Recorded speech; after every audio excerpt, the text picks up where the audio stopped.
We like to believe that income is controlled by forces outside of us, the government, the economy, our boss, our background, and while those forces are real, they are not decisive.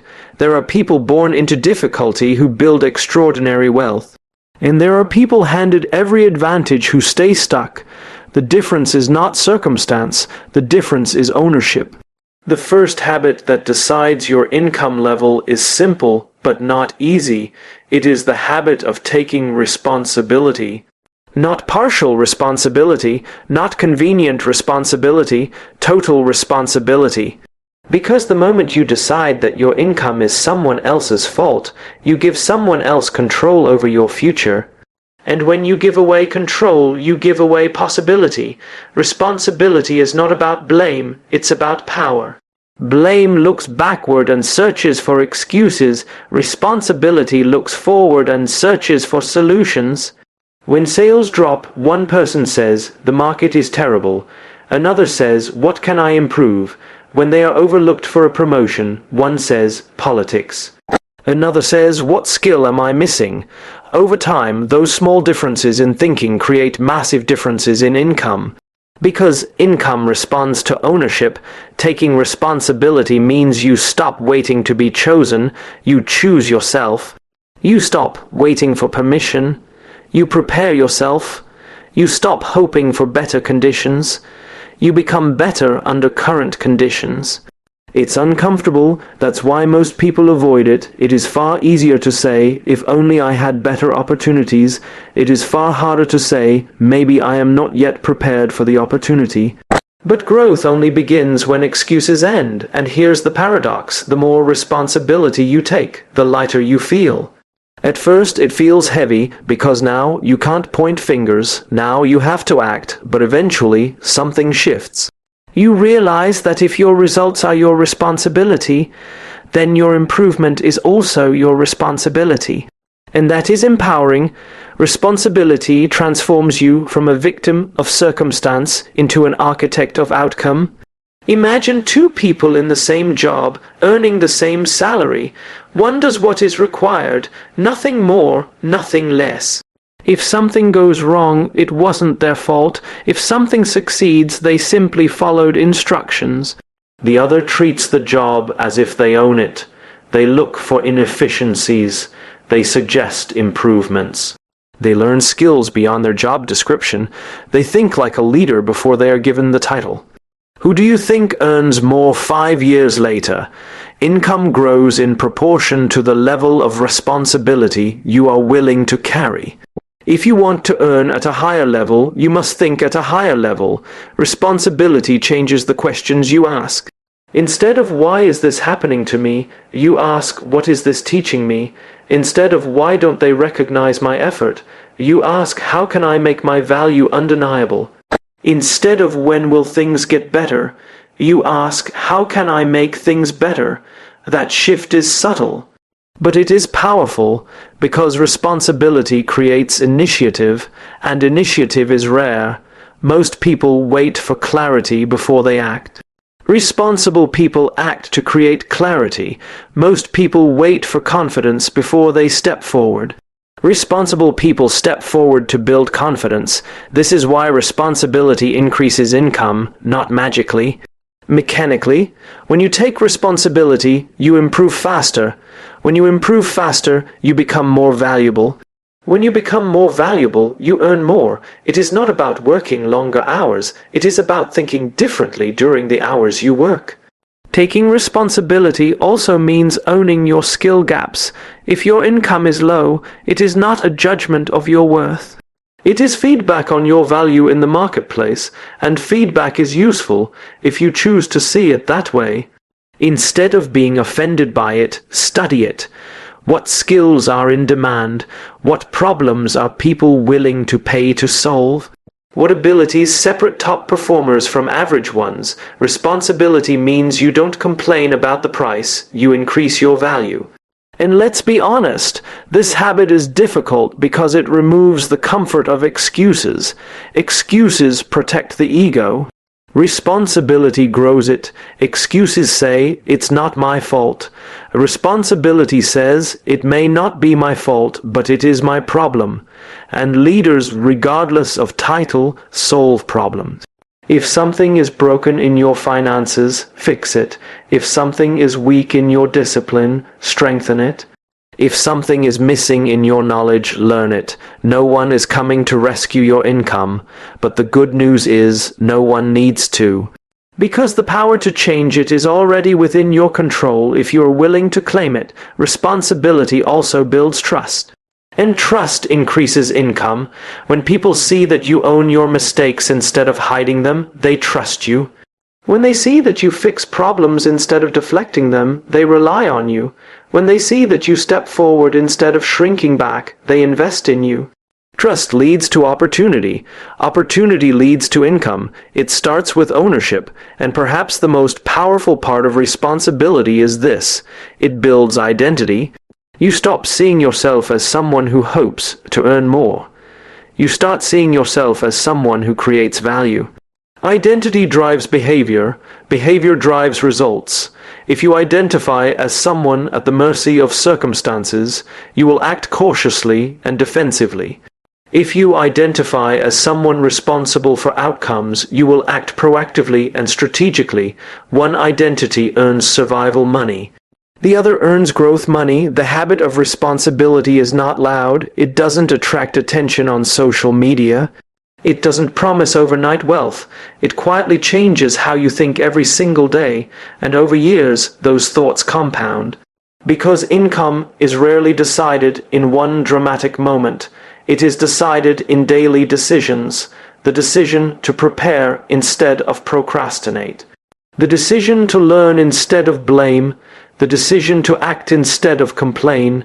Responsibility is the foundation. Without it, no other habit works. You can learn skills, you can build networks, you can set goals, but if you don't own your outcomes, you will abandon those habits when things get hard. Responsibility keeps you steady. It reminds you that while you cannot control everything, you can always control your response. And your response, repeated consistently, shapes your results. So if you want to raise your income, start here. Stop asking who is responsible for where you are. Decide that it's you, not because it's fair, not because it's easy, but because it gives you the power to change it. And once you claim that power, your income no longer becomes a matter of chance. It becomes a matter of choice. We live in a world that celebrates speed, fast results, fast money, fast growth. We scroll past anything that doesn't promise immediate return. We are conditioned to believe that if something takes time, it must not be working. But income doesn't reward speed, it rewards direction. The second habit that decides your income level is the habit of playing the long game. And the long game is uncomfortable in a short-term world. Most people make decisions based on what feels good now. High earners make decisions based on what will matter later. That difference seems small in a single day. But over years, it becomes enormous. The long game begins with perspective. When you think in weeks, you look for transactions. When you think in years, you look for transformation. If you think in weeks, you ask, how can I make money quickly? If you think in years, you ask, what can I build that will still matter 5 years from now? One question creates temporary income. The other creates lasting wealth. Playing the long game means you are willing to look foolish at the beginning. Because most long-term investments look small at first. Learning a new skill doesn't pay immediately. Building a reputation doesn't explode overnight. Starting something meaningful often grows quietly. And that quiet phase discourages people. They plant seeds and dig them up the next week to check if they are growing. But growth requires patience. When you play the long game, you understand compounding. Compounding is not dramatic. It is subtle. It is the daily improvement that seems insignificant until it isn't. Improve your skill by 1% every day. Strengthen one relationship at a time. Make one disciplined decision instead of one impulsive one. At first, nothing changes. Then one day, everything changes. The long game also changes how you handle setbacks. If you believe success must happen quickly, every obstacle feels like proof that you are failing. But if you believe you are building something over years, setbacks become part of the process. You don't panic when 1 month is slow. You don't quit when one idea doesn't work. You adjust, you refine, you continue, because you are not playing for applause today. You are playing for impact tomorrow. Think about trust. Trust cannot be rushed. It must be earned, and trust is one of the most valuable assets in the marketplace. When people trust you, they return. When they trust you, they refer others. When they trust you, they are willing to pay more. But trust is built in small moments, consistently delivered over time. If you chase short-term gains, you will sacrifice trust for speed. If you play the long game, you will sacrifice speed for trust, and in the end, trust pays more. The long game also requires clarity of purpose. If you don't know what you are building toward, you will be distracted by every opportunity that promises quick reward. You will jump from idea to idea, from job to job, from strategy to strategy. Movement feels like progress. But without direction, it is only motion. Playing the long game means choosing a direction and committing long enough to see results. It means saying no to good opportunities so you can say yes to the right ones. It means understanding that every yes to something short-term might be a no to something long-term. And that takes courage, because short-term rewards are visible, long-term rewards are invisible at first. When you invest in education, no one sees the hours you spend studying. When you build a business, no one sees the nights you work quietly. When you develop expertise, no one sees the repetition behind the mastery. They only see the outcome years later and call it overnight success. But there is no overnight success. There is only long-term consistency that people didn't notice. Playing the long game changes your relationship with money itself. Instead of asking, "How much can I earn this month?" you ask, "What assets am I building?" Assets are not only financial. They are skills, they are relationships, they are reputation, they are systems. Assets work for you long after you create them. A skill mastered today can generate income for decades. A relationship built with integrity can open doors years later. A reputation for excellence can attract opportunities without you chasing them. But none of those are built instantly. They are built deliberately. The long game also protects you from emotional decisions. When income fluctuates, and it will, short-term thinkers panic. They cut corners, they compromise standards, they make desperate moves. Long-term thinkers zoom out. They ask, "Does this decision align with the future I am building?" If the answer is no, they wait. Patience is not passive, it is strategic restraint. It is the ability to delay immediate reward for greater reward later. And this is where most people struggle. We are wired for immediate gratification. It feels good. It gives us a quick sense of progress. But income at the highest levels requires delayed gratification. It requires reinvesting when you could spend. Learning when you could relax, building when you could show off. The long game often looks boring from the outside. It is the repeated workout, the consistent savings, the daily practice, the ongoing refinement. There is nothing glamorous about it. But glamour does not build wealth. Discipline does. And here is the deeper truth. Playing the long game shapes your identity. You stop seeing yourself as someone trying to make money. You start seeing yourself as someone building something meaningful. That shift changes everything, because when you are building something meaningful, you are willing to endure temporary discomfort. You are willing to start small. You are willing to be misunderstood. You are willing to wait, and waiting, when paired with action, is powerful. The long game is not about doing nothing and hoping. It is about doing the right things consistently, even when results are not immediate. It is about understanding that the biggest rewards in life, trust, mastery, reputation, financial freedom, all require time. Time filters out the impatient, and income at higher levels belongs to those who remain when others quit. So if you want to increase your income, extend your timeline, ask yourself not just what will pay you today, but what will position you for tomorrow. Build skills that will still be relevant in 5 years. Strengthen relationships that will grow over decades. Create systems that generate value even when you are not present. The long game is not easy, but it is simple. Decide what matters, commit to it, improve a little every day, and refuse to quit when progress is slow. Because when you play the long game, time becomes your partner instead of your enemy, and when time is on your side, your income doesn't just increase. It compounds. We've been taught a dangerous equation. More hours equals more money. Work longer, work harder. Stay busy, and if income doesn't rise, the assumption is simple. You must not be working hard enough. But look around. There are people working 12-hour days who struggle financially, and there are people working fewer hours who earn exponentially more. So what's the difference? It isn't effort, it's value. The third habit that decides your income level is the habit of increasing your value. Not your activity, not your exhaustion, your value, because the marketplace does not reward time, it rewards usefulness. You can give someone 8 hours of your day, but if those 8 hours do not solve an important problem, your compensation will reflect that. Income rises in direct proportion to the size of the problem you can solve and how effectively you can solve it. If you solve small problems, you earn small money.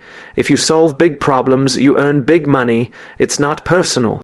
It's economic, and here's the powerful part. Value is learnable. You are not born valuable in the marketplace. You become valuable through growth. Think about any high-income skill: leadership, communication, strategy. Technology, negotiation, innovation, none of these are accidents. They are developed. The problem is most people focus on what they are paid to do today instead of what they could be paid to do tomorrow. They master their current job description but ignore the next level. Increasing your value means thinking beyond your current role. Instead of asking, "What is required of me?" you ask, "What would make me indispensable?" That question changes everything. Because indispensable people don't compete on price, they compete on impact. When you increase your value, you stop being easily replaceable. And replacement is the enemy of income growth. If someone can do what you do just as well, for less money, the market will choose them. Not because it's unfair, but because it's efficient. So the real question becomes, how do you become difficult to replace? You develop rare and relevant skills. Rare means not everyone is willing to learn it. Relevant means the market actually needs it. There are many rare skills that no one will pay for, and there are many relevant skills that everyone has. The sweet spot, the place where income grows, is where rarity meets relevance. Maybe it's the ability to communicate complex ideas simply. Maybe it's the ability to lead people through uncertainty. Maybe it's technical expertise combined with emotional intelligence. When you combine skills, your value multiplies. A person who understands technology is valuable. A person who understands technology and can communicate it clearly to non-technical people is exponentially more valuable. A person who can sell is valuable. A person who can sell with integrity and build long-term relationships is even more valuable. Value stacks, and stacking value requires intentional learning. High earners are not accidental learners. They are strategic learners. They look at where they are and where they want to be, and then they identify the gap. That gap is not a reason to feel insecure. It is a roadmap. If you are not earning what you want, the answer is not frustration. The answer is development. What skill, if mastered, would dramatically increase your contribution? What knowledge would allow you to solve more expensive problems? What ability would allow you to create results others cannot? These are the questions that increase income. But here's where most people stop. They want to increase value, but only if it's convenient. They want to grow, but only if it's comfortable. Real value growth is uncomfortable. You will feel incompetent before you feel confident.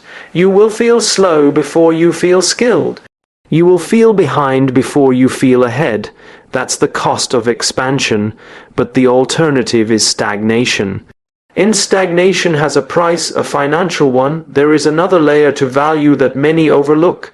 It's not just what you know. It's how you show up. Reliability is value, integrity is value, clarity is value, energy is value. Two people can have identical technical skills. But if one communicates better, meets deadlines consistently, and takes initiative, their income trajectory will be different. Because value is not only competence, it is trustworthiness. If I can trust you to deliver results without constant supervision, you become more valuable. If I can rely on you to handle challenges calmly, you become more valuable. If I can depend on you to think instead of just execute, you become more valuable. Value is about reducing risk for others. The more risk you remove, the more you are worth, and the most powerful shift happens when you stop asking, "How can I get paid more?" and start asking, "How can I create more value?" One mindset is extractive, the other is generative. Extractive thinking focuses on what you can take. Generative thinking focuses on what you can give. Ironically, those who focus on giving more value often receive more income, because income is an outcome, not a target. When value increases, income follows, not always immediately, but eventually, and this is where patience connects to value. If you improve your skills today, you may not see an instant raise tomorrow, but you are positioning yourself for opportunities that less prepared people cannot access. Opportunities often come disguised as responsibility. When a new project appears, who gets chosen? The person who has shown they can handle complexity. When a leadership role opens, who gets promoted? The person who has demonstrated initiative and problem-solving ability. Value attracts opportunity. Opportunity increases income. And there is one more truth about value that is essential. You must communicate it. You can be incredibly skilled, but if no one understands the value you bring, your income will remain limited. Communication is leverage. It is the bridge between your ability and your compensation. Can you articulate what you do clearly? Can you explain the results you create? Can you demonstrate the problems you solve? When you can, you move from being a worker to being a contributor. And contributors are paid differently.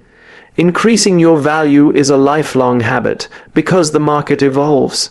What was valuable 10 years ago may be basic today.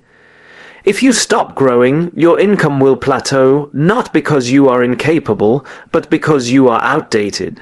Growth protects your relevance, and relevance protects your income. So instead of measuring your day by how busy you were, measure it by how much you improved. Instead of measuring your week by hours worked, measure it by skills gained. Instead of measuring your year by effort, measure it by expansion. Because at the end of the day, income is a scoreboard of value exchanged. If you want the scoreboard to change, increase what you bring to the game.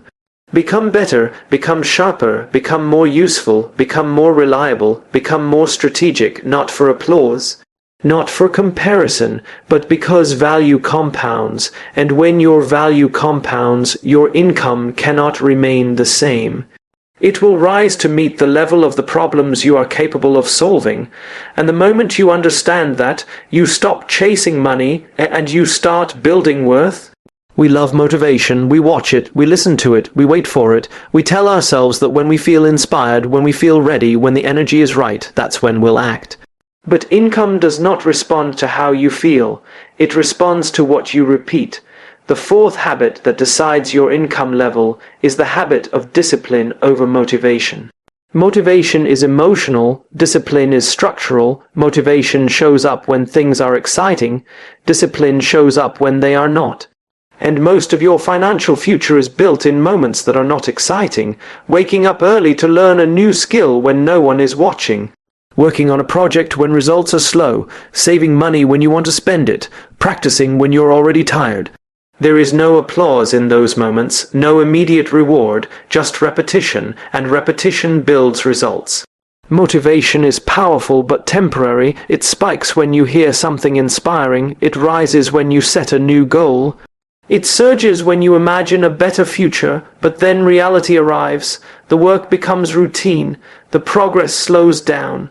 The excitement fades. If you rely on motivation, you will stop right there. Discipline, however, does not depend on excitement. It depends on commitment. Commitment says, I will do this whether I feel like it or not. That sentence alone separates income levels. Low earners often operate emotionally. If they feel good, they perform well. If they feel discouraged, their performance drops. High earners build systems so their emotions don't control their output. They create routines. They set standards. They schedule priorities. They don't wake up and ask, do I feel productive today? They wake up and execute the plan they already decided on. Because they understand something simple.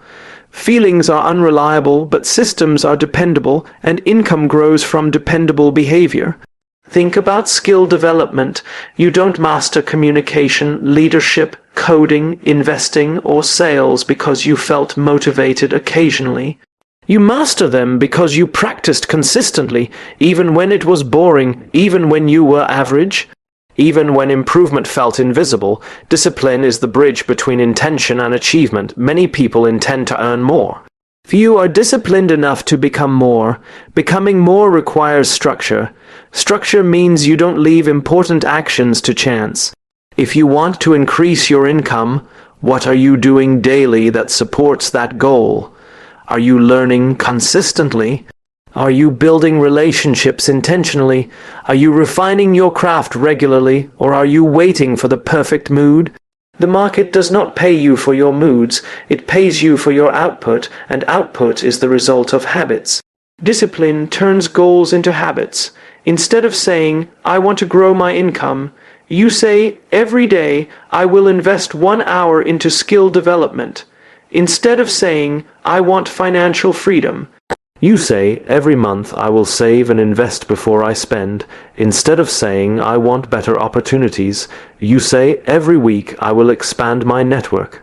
Small disciplines, repeated consistently, create large financial outcomes, and here's what makes discipline powerful. It compounds quietly. Missing one workout doesn't ruin your health. Missing one saving deposit doesn't ruin your finances.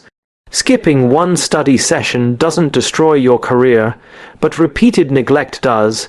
The same is true in reverse. One disciplined action may not change your income, but a year of disciplined action will. Discipline builds identity. When you consistently follow through, you begin to see yourself differently. You stop seeing yourself as someone who tries. You start seeing yourself as someone who executes.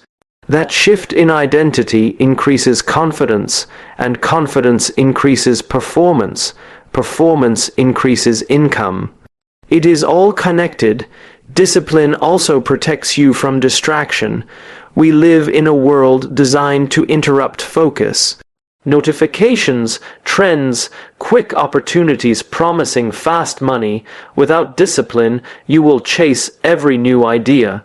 You will start more than you finish. You will confuse motion with progress. Discipline keeps you aligned. It reminds you of your priorities when the world tempts you with shortcuts. Shortcuts often cost more than they save. They promise quick returns but sacrifice long-term stability. Discipline says stay the course, and staying the course is rare. That rarity is valuable. Another truth about discipline is that it reduces stress. At first, discipline feels restrictive, but over time, it creates freedom. When you manage your money with discipline, you experience less financial anxiety. When you manage your time with discipline, you feel less overwhelmed. When you manage your growth with discipline, you feel less lost. Structure removes uncertainty, and reduced uncertainty increases clarity. Clarity improves decisions.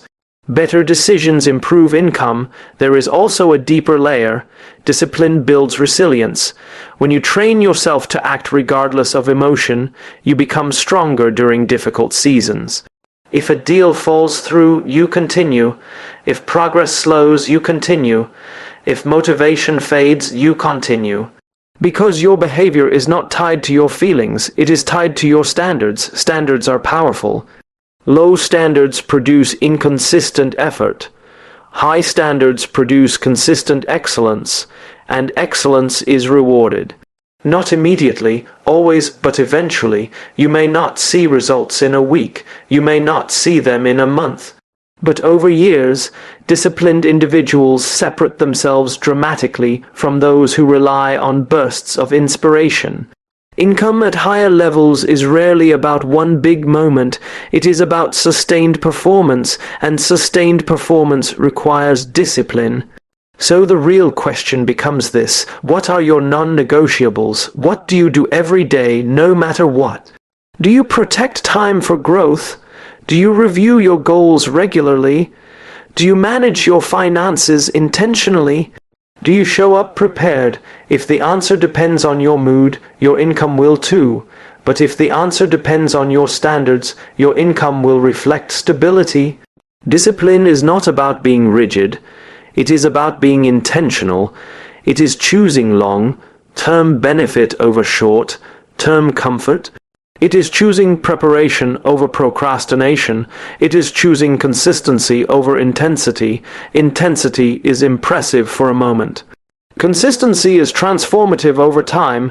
You don't need to be extreme. You need to be steady, steady learning, steady saving, steady improving, steady executing, because the person who improves slightly every day will outperform the person who waits for the perfect wave of motivation.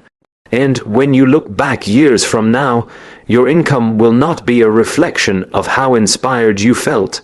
It will be a reflection of what you did repeatedly. So don't chase motivation, build discipline, create systems, set standards, follow through, even when it's boring, even when it's slow, even when no one notices.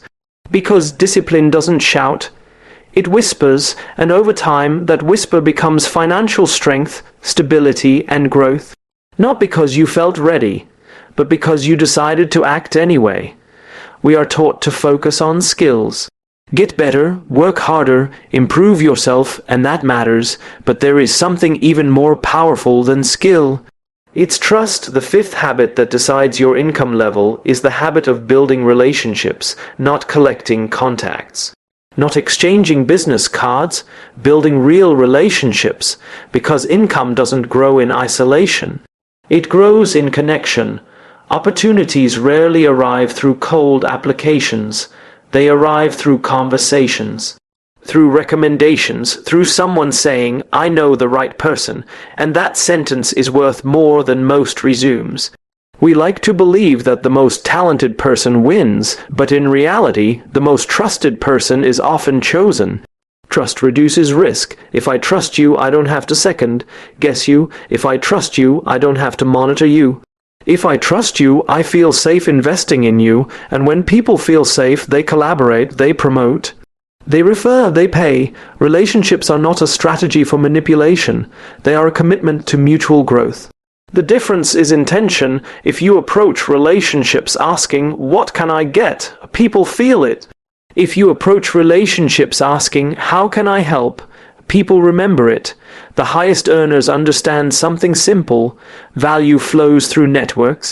You might be brilliant, but if no one knows you, your brilliance has limited reach. You might be skilled, but if no one trusts you, your skill has limited opportunity. Relationships amplify ability, and here's the truth most people miss: relationships take time.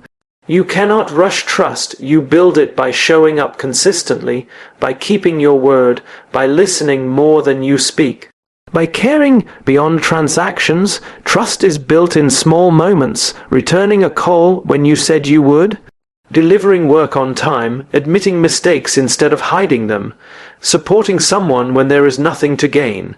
These moments seem small, but they accumulate, and accumulated trust becomes influence.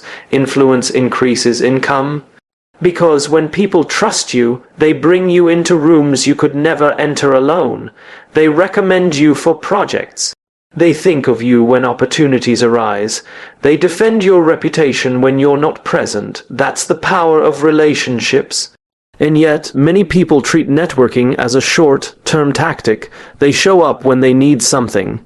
They disappear when they don't. But relationships are not light switches. You cannot turn them on only when convenient. You build them before you need them. You invest in people without immediate return. You celebrate their wins. You support their growth. You stay connected even when there is no transaction involved, because the strongest networks are built on genuine respect. There's another layer to this. Your income is often limited not by your ability, but by your exposure. If the only people you interact with think small, you will likely think small. If the only conversations you have are about limitations, you will adopt those limitations. But when you build relationships with people who think bigger, who challenge you, who stretch your perspective, your vision expands. And expanded vision leads to expanded opportunity. Relationships shape identity. When you surround yourself with disciplined people, you become more disciplined. When you surround yourself with ambitious people, you raise your standards.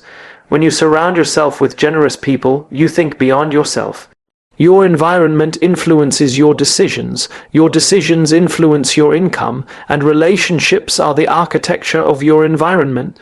Another truth about relationships is this: they are long-term assets. Money can be lost, markets can shift, skills can become outdated, but strong relationships endure. In difficult seasons, relationships sustain you.